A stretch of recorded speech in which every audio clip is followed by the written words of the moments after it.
Kami di Teras Petang, Wali Kota Makassar akhirnya mengumumkan hasil uji akademik dan uji psikologi lelang jabatan kepala sekolah. 244 orang dinyatakan gugur, sisanya akan kembali mengikuti uji kelayakan publik untuk mengetahui sasaran kinerja calon kepala sekolah. Pengumuman hasil uji akademik calon kepala sekolah diumumkan langsung oleh Wali Kota Makassar, Dani Pomanto.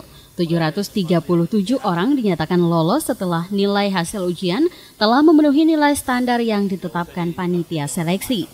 Sementara itu 220 orang dinyatakan gagal setelah hasil uji akademik dan ujian psikologi mereka tidak memenuhi nilai standar panitia. 12 orang peserta dengan nilai tertinggi dipastikan akan menduduki kursi kepala sekolah. Dan memastikan bahwa hasil lelang yang diumumkan murni dan tidak ada campur tangan dari siapapun termasuk dirinya. Penilaian dilakukan berdasarkan uji visi misi, uji integritas, dan uji kompetensi. Uji kompetensi ini dilakukan oleh pihak Pusdiklat UNM dengan 8 kriteria penilaian.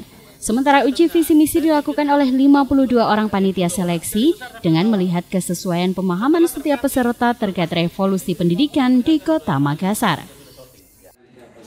Jadi sementara yang kita seleksi dari 3 uji, pertama uji kompetensi oleh Pusdiklat UNM yang menguji sekitar 8 kriteria menurut peraturan yang sudah ada. Kedua, uji visi misi. Uji visi misi ini menggambarkan sejauh mana kemampuan leadership dan membaca visi misi wali kota dan visi kota ini dalam revolusi pendidikan yang telah dicanangkan. Dari hasil penilaian tersebut hanya 50% dari total pendaftar yang bisa mengikuti tes lanjutan, yaitu uji publik. Penetapan ini diambil berdasarkan standar penilaian dengan skor 50 untuk jenjang SMP, SMA, dan SMK. Pada jenjang SD, standar kelulusan diturunkan menjadi 40. Adapun yang hanya memperoleh skor di bawah standar yang ditetapkan sudah dipastikan tidak lulus. Kedepannya, khusus uji kompetensi akan dianggarkan untuk dilaksanakan setiap tahunnya. Uji kompetensi bukan untuk mengganti kepala sekolah, tetapi menilai performa kepala sekolah agar ada peningkatan.